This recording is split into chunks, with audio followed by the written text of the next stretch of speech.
600억 원짜리 전투기를 놓아버릴 준비가 되어 있던 여자. 그녀는 마지막으로 책상 위에 종이 한 장을 집어들었습니다. 러시아 항공사에서 근무 중인 미하일로프 수호이 전투기 조종사. 조국의 부름에 즉각 응하리라 다짐했던 그녀는 단 5일간의 특별 임무를 끝으로 아무도 모르게 사라졌습니다.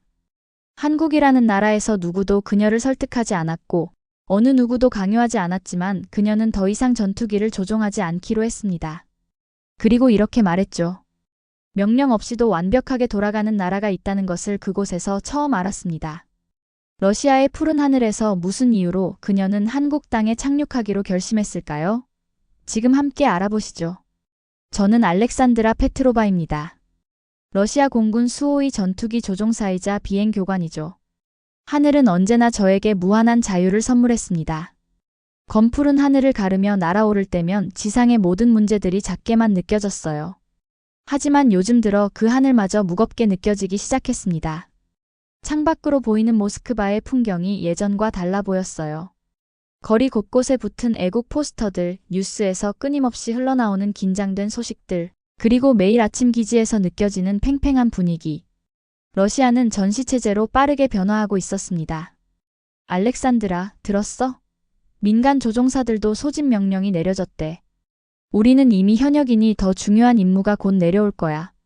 동료 니콜라이의 말에 저는 고개만 끄덕였습니다. 이미 마음의 준비는 되어 있었어요.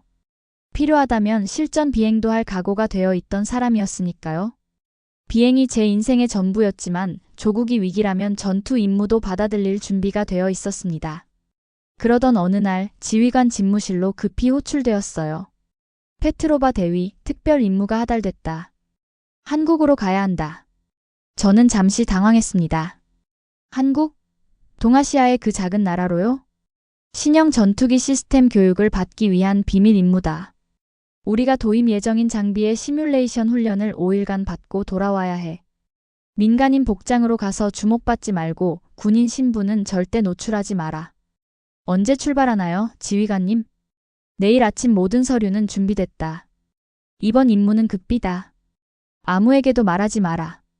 그날 밤 짐을 싸면서 인터넷으로 한국에 대해 검색했습니다. 서울 사진들, 한강, 빽빽이 들어선 고층 빌딩들. 가장 눈에 띈 건 사람들이었어요. 러시아와는 전혀 다른 분위기가 화면 너머로도 느껴졌습니다. 기본적인 한국어 인사말 몇 가지를 메모장에 적으며 과연 써먹을 수 있을지 의문이 들었습니다. 안녕하세요. 감사합니다. 저는 러시아에서 왔습니다. 이 정도면 충분할까요? 다음 날 아침 민간인 복장을 입고 거울 앞에 섰습니다. 제 눈에는 호기심과 약간의 긴장감이 보였어요. 하지만 아직은 몰랐죠. 이 출장이 단순한 임무가 아니라 제 인생 전체를 뒤바꿔 놓을 거라는 사실을요. 인천행 비행기에 오르며 생각했습니다. 이것이 마지막 평화로운 비행이 될지도 모른다고요. 창밖으로 모스크바가 작아지는 것을 보며 왠지 모를 먹먹함이 느껴졌습니다. 하지만 한편으로는 기대감도 컸어요. 미지의 나라 한국에서 무엇을 발견하게 될까요? 인천공항에 도착했을 때는 이미 저녁이었습니다. 창밖으로 보이는 공항의 모습이 모스크바와는 완전히 달랐어요. 깨끗하게 정돈된 활주로, 유리와 철골로 이루어진 웅장한 건물, 그리고 모든 것이 시계처럼 정확하게 움직이는 모습이 인상적이었습니다. 웰컴 투 인촌 인터내셔널 에포트. 관제탑의 목소리가 헤드셋으로 들려왔습니다. 영어로 소통하는 것은 익숙했지만 비행기에서 내려 실제 한국인들과 어떻게 대화할지 생각하니 긴장되었어요. 비행기에서 내리자 공항 직원이 제 이름이 적힌 팻말을 들고 있었습니다. 그는 공손하게 인사하며 제게 다가왔어요. 페트로바 씨 환영합니다. 한국 국방기술원 김민준입니다. 영어로 말씀드려도 괜찮을까요? 네, 물론이죠. 만나서 반갑습니다. 그는 제 캐리어를 들려고 했지만 저는 고개를 저었습니다. 러시아에서는 스스로 할 수 있는 일은 남에게 부탁하지 않는 법이니까요.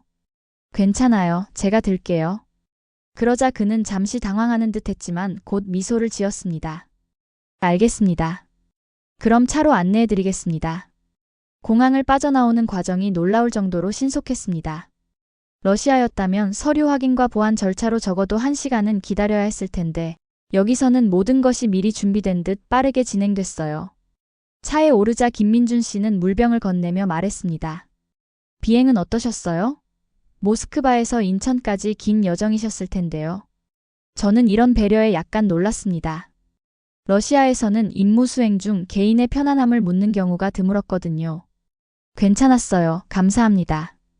서울로 향하는 차 안에서 창밖을 바라보니 밤이 깊어가는 도시의 불빛이 아름다웠습니다. 러시아의 웅장한 건물들과는 다른 조밀하고 세련된 도시 풍경이었어요. 내일부터 교육이 시작되나요? 제가 물었습니다. 아니요, 내일은 쉬세요. 시차 적응이 필요하실 테니까요. 모레부터 시작하겠습니다. 이 말에 저는 놀랐습니다. 러시아였다면 임무는 임무일 뿐 개인의 컨디션은 고려 대상이 아니었을 테니까요. 그렇군요. 그럼 내일은 자유시간인가요? 네, 서울 구경하셔도 좋습니다. 필요하시면 가이드도 붙여드릴 수 있고요. 호텔에 도착해 방으로 들어서니 넓고 깨끗한 공간이 저를 맞이했습니다. 침대 위에는 환영합니다 라고 적힌 카드와 함께 작은 과일 바구니가 놓여 있었어요. 이런 세심한 배려가 낯설었습니다. 창문을 열자 서울의 야경이 한눈에 들어왔어요. 빛나는 한강과 그 주변으로 펼쳐진 도시의 모습이 마치 별자리처럼 아름다웠습니다. 다음 날 아침 호텔 식당에서 아침을 먹으며 오늘 어디를 갈까 고민했습니다. 김민준 씨가 준 서울 지도를 펼쳐보니 지하철 노선도가 복잡하게 그려져 있었어요. 처음이시라면 명동이나 광화문 쪽으로 가보시는 게 어떨까요? 옆자리의 직원이 친절하게 말을 걸었습니다. 감사합니다. 지하철로 가면 되나요? 네, 호텔 앞에서 3번 출구로 나가시면 됩니다. 모든 안내판에 영어가 있어서 길 찾기 어렵지 않으실 거예요. 러시아였다면 상상도 못할 친절이었습니다. 제가 외국인이라는 것을 알아채고 먼저 다가와 도움을 준 것이죠. 지하철역에 도착해보니 정말 모든 안내판에 영어 표기가 되어 있었습니다. 심지어 중국어, 일본어도 병기되어 있었어요. 이런 세심함이 인상적이었습니다. 지하철을 타자마자 눈에 띈 것은 사람들의 질서였어요. 모두가 한쪽으로 서서 다른 쪽을 비워두고 있었습니다. 누가 시키지 않았는데도 자연스럽게 형성된 흐름이었어요. 노인 한 분이 탑승하자 젊은이들이 즉시 자리에서 일어났습니다. 아무 말 없이 마치 당연한 듯이요. 러시아에서도 노약자에게 자리를 양보하지만 여기서는 그 자연스러움이 다르게 느껴졌습니다. 명동에 도착해 거리를 걷는데 놀라운 광경을 목격했습니다. 차가 보이지 않는데도 모든 사람이 빨간 신호에 멈춰 서 있었어요. 러시아에서는 경찰이 없으면 무시하는 경우가 많은데 여기서는 그냥 모두가 규칙을 지키고 있었습니다. 이건 통제가 아니야. 그냥 일상이 이렇게 흘러가는 거구나. 점심시간이 되어 식당을 찾았습니다. 줄을 서 있는 사람들이 많았지만 소란스럽지 않았어요. 모두가 질서 있게 기다리는 모습이 인상적이었습니다. 메뉴판을 들여다보니 모든 음식이 낯설었어요. 사진을 보고 가장 익숙해 보이는 것을 손가락으로 가리켰습니다. 비빔밥 하나요. 주문한 음식이 나왔을 때 저는 당황했습니다. 하나의 그릇 안에 온갖 색깔의 재료가 섞여 있었고 옆에는 작은 그릇들이 여러 개 놓여 있었어요. 러시아의 단순한 요리와는 완전히 달랐습니다. 처음이신가요? 이렇게 비벼서 드세요. 옆 테이블의 여성이 친절하게 말을 걸었습니다. 그녀는 젓가락으로 비빔밥을 비비는 시범을 보여주었어요. 저는 그녀의 동작을 따라했지만 젓가락 사용이 서툴러 고생했습니다. 포크 드릴까요? 직원이 제 어려움을 보고 포크를 가져다 주었습니다. 아무도 비웃지 않고 모두가 도움을 주려 했어요. 러시아에서는 외국인이 실수하면 웃음거리가 되는 경우가 많은데 여기서는 달랐습니다. 비빔밥을 한 입 먹어보니 예상치 못한 맛의 조화가 입안에 퍼졌습니다. 매콤하면서도 달콤한 그리고 고소한 맛이 어우러져 있었어요. 러시아 음식의 단순한 맛과는 비교할 수 없는 복합적인 풍미였습니다. 맛있어요. 저도 모르게 한국어로 감탄사가 나왔습니다. 옆 테이블의 여성이 미소 지으며 고개를 끄덕였어요. 식사를 마치고 계산을 하려는데 또 다른 놀라운 경험을 했습니다. 식당을 나오기 전에 자신의 식기를 정리하는 손님들의 모습이었어요. 러시아에서는 상상도 못할 일이었습니다. 저도 다른 사람들을 따라 식기를 정리하고 나왔습니다. 오후에는 경복궁을 방문했습니다. 웅장한 궁궐 건축물과 아름다운 정원이 인상적이었어요. 놀라웠던 건 관람객들의 질서였습니다. 모두가 조용히 관람하며 안내판을 읽고 사진을 찍을 때도 다른 사람들을 배려했어요. 러시아의 박물관에서는 항상 누군가 소리치며 통제하는데 여기서는 그런 모습이 없었습니다. 해가 저물 무렵 호텔로 돌아오는 길에 우연히 작은 거리 축제를 발견했습니다. 사람들이 모여 음악을 듣고 춤을 추고 있었어요. 누군가 제게 음료수를 건네며 말을 걸었습니다. 외국인이신가요? 우리 축제에 오신 걸 환영해요. 저는 그 자리에 함께 앉아 축제를 즐겼습니다. 언어는 통하지 않았지만 미소와 몸짓으로 충분히 소통할 수 있었어요. 러시아에서는 낯선 사람과 이렇게 쉽게 어울리는 경우가 드물었습니다. 둘째 날 호텔 로비에서 김민준 씨를 만났습니다. 그는 오늘 교육 일정에 대해 안내해 주었어요. 오전에는 시뮬레이션 센터로 가서 기본 교육을 받으시고 오후에는 실습이 있습니다. 점심은 센터 내 식당에서 준비되어 있어요. 교육센터에 도착하니 최첨단 시뮬레이터가 갖춰져 있었습니다. 러시아의 훈련 시설보다 훨씬 현대적이었어요. 교관은 친절하게 모든 것을 설명해 주었고 질문에도 상세히 답변해 주었습니다. 질문이 있으면 언제든지 물어보세요. 우리는 함께 배우는 과정이니까요. 러시아의 군사훈련에서는 상상도 못할 분위기였습니다. 질문은 무능함의 표시로 여겨지는 경우가 많았는데 여기서는 오히려 장려되었어요. 점심시간에 센터 식당에서 만난 한국 기술자들과 대화를 나누게 되었습니다. 그들은 저의 러시아 경험에 대해 궁금해했고 친절하게 한국 음식을 추천해 주었어요. 오늘 저녁에 시간 있으세요? 우리 팀과 함께 회식하는데 초대하고 싶습니다. 저는 기꺼이 수락했습니다. 그날 저녁 그들은 저를 한국식 바비큐 레스토랑으로 데려갔어요. 테이블 중앙에 설치된 그릴에서 고기를 직접 구워 먹는 방식이 신기했습니다. 이건 삼겹살이에요. 한국인이 가장 좋아하는 고기죠. 누군가 제 앞에 소주잔을 놓았습니다. 투명한 액체가 보드카와 비슷해 보였어요. 소주입니다. 한국의 전통 술이에요. 러시아 보드카보다는 약하지만 맛있어요. 저는 웃으며 잔을 들었습니다. 첫 모금을 마셨을 때 느껴진 건 예상 외의 부드러움이었어요. 보드카의 강한 알코올 향과 달리 소주는 순하면서도 깔끔한 맛이 났습니다. 러시아 사람들은 술을 잘 마신다고 들었어요. 정말인가요? 네, 맞아요. 보드카는 저희의 자부심이죠. 그 말에 모두가 웃으며 다시 잔을 채웠습니다. 보드카에 익숙한 저에게 소주는 물 마시듯 넘어갔어요. 한 병, 두 병. 주변 사람들이 놀란 눈으로 쳐다봤습니다. 대단하세요. 한국 사람들도 이렇게 마시기 힘든데. 대화가 이어지면서 저는 점점 더 편안함을 느꼈습니다. 그들은 제 직업에 대해 물었고 저는 조종사라고만 대답했어요. 군인이라는 사실은 밝히지 않았습니다. 한국은 어때요? 러시아와 많이 다른가요? 네, 정말 달라요. 특히 사람들의 질서와 배려가 인상적이에요. 러시아에서는 보기 힘든 모습이죠. 셋째 날 시뮬레이션 훈련이 끝나고 호텔로 돌아오는 길에 작은 사건이 있었습니다. 좁은 인도 위에 공유 자전거 하나가 쓰러져 있었어요. 보행자의 통행을 방해할 수 있는 위치였습니다. 모스크바에서도 이런 일 많이 봤지. 아마 며칠은 그대로 있겠지. 그런데 놀라운 일이 벌어졌습니다. 제가 멈춰 선지 채 5분도 지나지 않아 형광색 조끼를 입은 직원이 자전거를 바로 세우고 적절한 위치로 옮겼어요. 누구의 지시도 없었고 민원도 없었습니다. 그냥 일이 그렇게 돌아갔습니다. 저는 잠시 서서 그 모습을 지켜봤습니다. 그리고 주변을 둘러보니 CCTV 근처에 작은 안내문이 보였어요. QR코드와 함께 공유 자전거 신고 문구가 영어로도 써 있었습니다. 시민이 신고하면 관리자가 즉시 와서 처리하는 시스템이구나. 이것은 단순한 관리 시스템의 차이가 아니었습니다. 사람과 시스템이 함께 움직이는 사회적 구조였어요. 러시아는 문제가 생기면 해결하는데 시간이 오래 걸리지만 한국은 문제가 생기기 전에 예방하고 생겨도 즉시 해결하는 시스템이 갖춰져 있었습니다. 다섯째 날 마지막 교육을 마치고 센터 책임자와 면담 시간을 가졌습니다.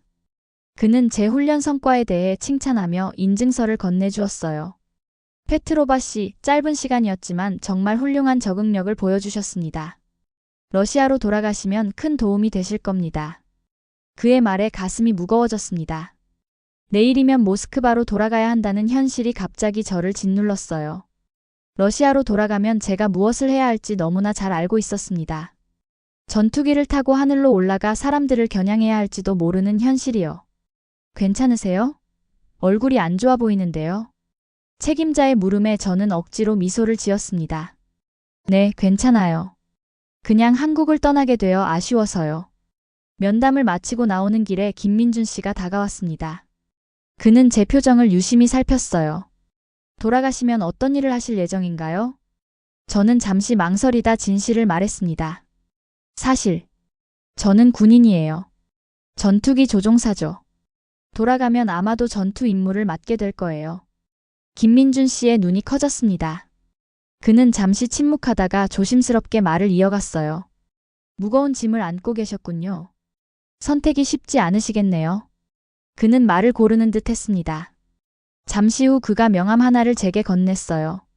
이건 우리 연구소 국제협력팀 연락처입니다. 만약 다른 선택지를 고려하신다면 저는 당황했습니다. 그의 제안이 무엇을 의미하는지 명확하진 않았지만 그의 진심은 느껴졌어요.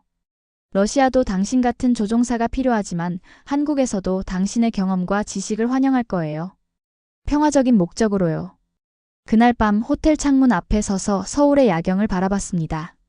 불빛 가득한 도시가 살아 숨쉬는 것 같았어요. 한국에서 보낸 5일이 제 인생에서 가장 평화롭고 따뜻한 시간이었다는 것을 깨달았습니다. 가방을 정리하며 2가지 서류를 나란히 놓았어요. 하나는 모스크바 귀환 티켓과 임무 보고서, 다른 하나는 김민준 씨가 건넨 명함과 국제협력팀의 제안서였습니다. 밤새 고민했습니다. 조국에 대한 의무와 충성심, 그리고 새롭게 발견한 평화로운 삶에 대한 열망 사이에서요. 가슴 깊은 곳에서는 이미 답을 알고 있었지만 그 선택을 인정하기가 두려웠습니다. 아침이 밝았습니다. 공항으로 가는 차 안에서 김민준 씨는 조용히 물었어요. 결정하셨나요? 저는 깊은 숨을 내쉬었습니다. 네. 인천공항 출국장 앞에 도착했을 때 저는 가방에서 귀환 티켓을 꺼냈습니다. 그리고 잠시 바라보다가 김민준 씨에게 건넸어요. 이거 취소해 주실 수 있을까요? 저 여기 남고 싶어요. 김민준 씨의 얼굴에 미소가 번졌습니다. 정말요? 확신하세요? 네. 확신해요. 전투기는 이제 그만 타고 싶어요. 하늘은 전쟁이 아닌 평화를 위해 있는 거니까요. 그는 고개를 끄덕였습니다. 좋은 결정이십니다. 모든 준비를 도와드릴게요. 그날 오후 저는 새로운 비자 신청서를 작성했습니다. 직업란에 망설이다가 적었어요. 항공 전문 컨설턴트. 러시아의 가족과 동료들에게 짧은 메시지를 보냈습니다. 나는 평화의 하늘을 선택했어. 언젠가 이해해주길 바래. 창밖으로 인천공항의 활주로가 보였습니다. 비행기들이 이륙하고 착륙하는 모습이 평화롭게 느껴졌어요. 제 마음도 그렇게 평온해지고 있었습니다. 나는 전투가 아닌 평화를 선택했다. 이 나라는 명령 없이도 질서가 유지되는 곳이었으니까. 러시아 여성 조종사 알렉산드라가 한국에서 발견한 것은 단순한 문화 차이가 아니었습니다. 그것은 사람을 먼저 생각하는 배려와 질서가 일상이 된 사회였습니다. 따뜻한 커피 한 잔으로 시작된 여정, 말보다 행동으로 보여주는 질서, 소주에 담긴 정과 문화, 그리고 3분 만에 해결되는 생활 속 불편함까지. 그녀의 눈에 비친 한국은 강제된 규율이 아닌 자발적 배려가 만든 조화로운 사회였습니다. 우리에게는 평범한 일상이 외국인의 눈에는 특별하게 비칠 수 있습니다. 자연스럽게 줄을 서고 노약자에게 자리를 양보하며 분리수거를 하는 작은 행동들이 모여 하나의 큰 문화를 이루는 것이죠. 나는 전쟁이 아닌 평화를 선택했다. 왜냐하면 이 나라는 사람을 먼저 생각하는 곳이었으니까. 지금 이 순간에도 우리 주변에서 일어나는 작은 기적들, 가끔은 멈춰 서서 바라볼 필요가 있지 않을까요? 러시아 하늘에서 한국 땅으로 한 여성의 선택이 우리에게 들려주는 이야기였습니다. 오늘 사연은 여기까지입니다. 영상이 도움이 되셨다면 구독과 좋아요, 댓글로 응원해 주시길 바랍니다. 앞으로도 따뜻한 이야기와 진솔한 경험들을 전해드리며 여러분과 함께 소중한 시간들을 만들어가는 데 노력하겠습니다. 긴 이야기 끝까지 시청해주신 모든 분들 진심으로 고맙습니다. 다음 영상에서 또 만날 때까지 모두 행복하고 평안한 하루 보내세요. 그럼 구독자 여러분들 감사합니다.